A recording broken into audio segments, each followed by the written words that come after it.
This programme contains 5 short video clips aimed at pupils in years 3 to 6. Each lesson starter is a self-contained item which can be used to inspire a range of persuasive writing activities.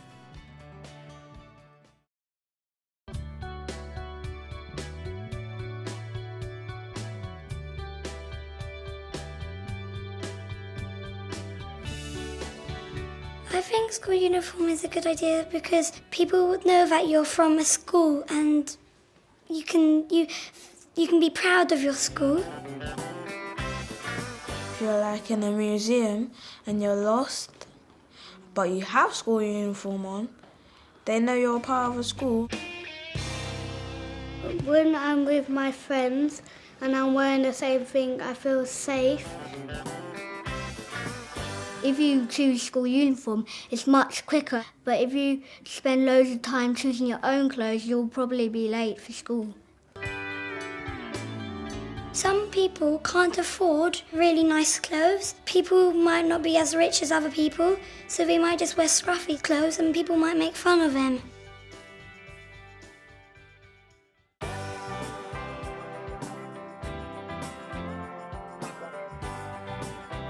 The reason I do enjoy wearing my own clothes because I can express who I really am, my personality and my feelings. But in school uniform, it's just plain blue, and you don't have any colour on you. If you're wearing school uniform, you just can't choose and be free to wear what you think you could wear. I chose this top because it's a really nice top and my jeans. They're my favourite jeans and my shoes. I think it's really good because it's your personality. Well, I think school uniform is a bad idea because, your mums and dad have to spend too much money and every single year they have to keep on buying your uniform. When you wear your jeans and your t-shirt, you feel like you're more at home and you don't have to worry about if you get your jumper messy or something like that.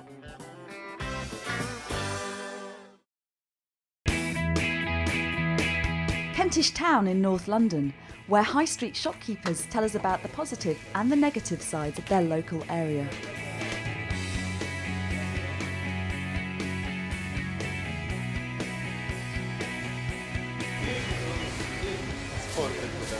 Kentish Town is really a town, and it's got a sense of togetherness. When you are in town, you know almost everybody, even if you don't say hello to them and, if you are not friend with them, but you know that they are from Kentish Town. And there is still a very strong sense of community. It's mainly private shops, that's in my opinion. If you look in Kentish Town Road, it's very few chains in Kentish Town Road. There isn't the big shops you can find in every single high street. I lived in Kentish Town for about 25 years. You can come for everything. You can come to buy your daily need, your fruit stalls, fish shop, butcher shop, pharmacies, shoe repairers, key cutters, DIY, whatever you name it, we have on the high road. For the vandalism and bad behavior, we don't encounter it very much, especially in this stretch of the road, on the main high street. And in my opinion, Kentish Town is coming up and up and up. Transportation is excellent in Kentish Town. You have got a tube station. You are very close to central London. I mean, any bus from here goes to central London, and only 3-4 stops from Oxford Street. So it's a very, very nice place to live. It's a very cosmopolitan area. There's a lot of people from all sorts and walk of lives. I'm sure at any one time you can hear so many languages. It's not dominated by one culture. No, it's different.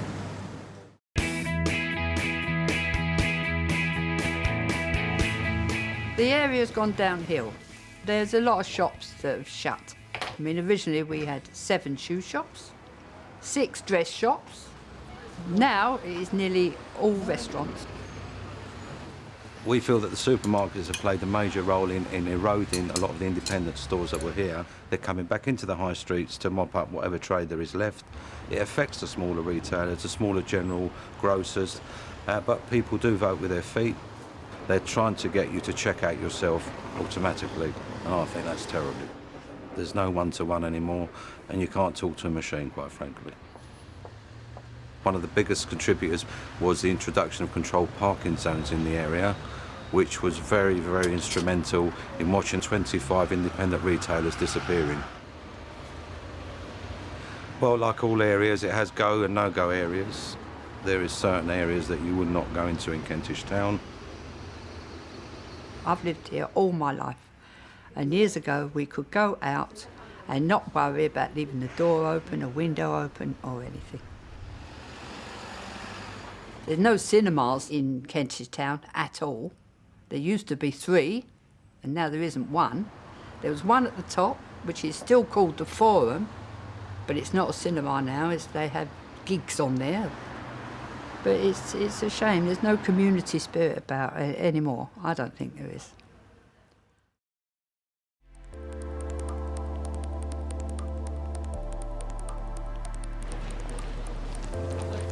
Young campaigners from an NHS smoking awareness group hand out leaflets outside a busy London station.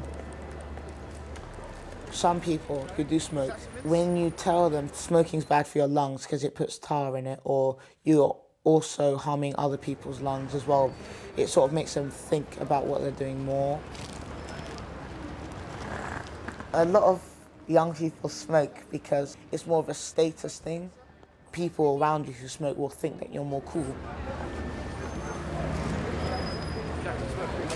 I got involved because my mum used to smoke, and both my parents used to smoke. I stopped my mum smoking, and my sister stopped my dad. I sort of felt it was quite a nice thing to help people by stopping them smoking. And then when Alexis told me about the group and how I could help, I thought I may as well get involved. Thank you. If your parents smoke, it makes you much more likely to smoke, because it isn't just parents who will get negative effects, it's the children as well. Up to 17,000 children under 5 are taken to hospital every year with smoking-related illnesses. With tobacco products such as cigarettes, they're so addictive because of the nicotine in it. The body craves the nicotine, and the more you smoke, the harder it is to give up. In cigarettes, there are over 4,000 chemicals per cigarette. Once you've burnt a cigarette, it releases more and more chemicals. So you get other substances like tar. To think that's now inside your body after just one cigarette is really awful. And it's just giving people like the knowledge about these facts that makes them less likely to want to smoke. Stop Smoking advisor Sarah Morris briefs the team on their next task, counting cigarette butts to work out the number of smokers in a particular area. And then we'll come back in a couple of weeks and see if it's decreased and see if we've made an impact. Okay? All right, let's go.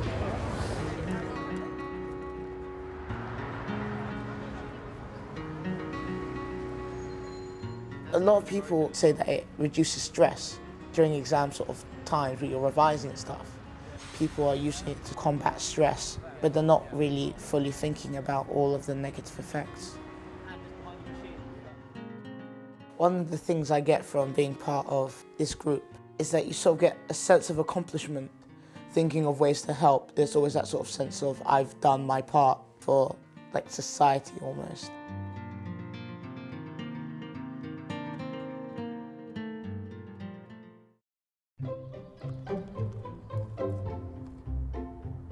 We asked some animal lovers to tell us about the advantages and disadvantages of looking after a favourite pet. I like to keep chickens because they're very pretty, and they lay eggs. So in the morning you can get up and you can eat their eggs. We change their water and we give them their seed. These are our leftovers. So you put the food in and then you have to close it and put the brick on to make sure they're really safe. My favourite one is the brown one, and her name is Beryl. They're special because not many people my age have them, and I got really attached to them. The big disadvantage is that we used to have 3 chickens, and one night we forgot to put them in, and I saw the fox running up in the morning, and then we checked and one was gone. It was sad because she was a really pretty chicken. These are yellow-bellied terrapins. They're called so because their bellies are completely yellow. They're mostly meat eaters, but they'll eat pretty much everything we put in there. Bits of lettuce, carrot, anything.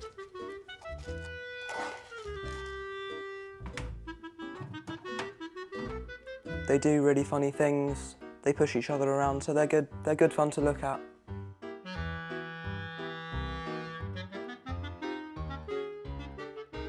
At the back here, we've got a thermometer, which keeps the water at a nice 27 degrees Celsius. Here they've got a rock, which they can climb up onto and sleep during the night, or they can sunbathe during the day.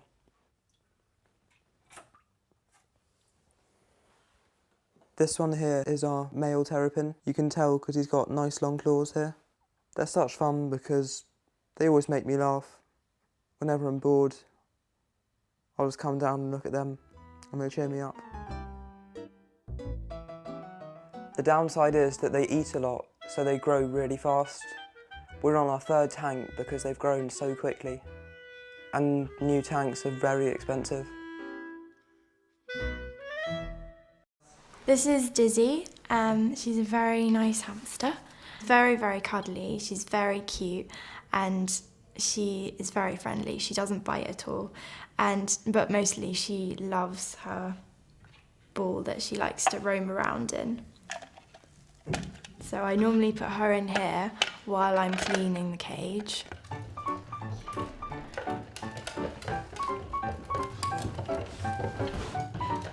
So I'm just going to replace all the old bedding with some new bedding because it's important that she's nice and warm. And now I'm going to replace her food because there's not much in there. There we go. The water needs refilling as well, it looks like it.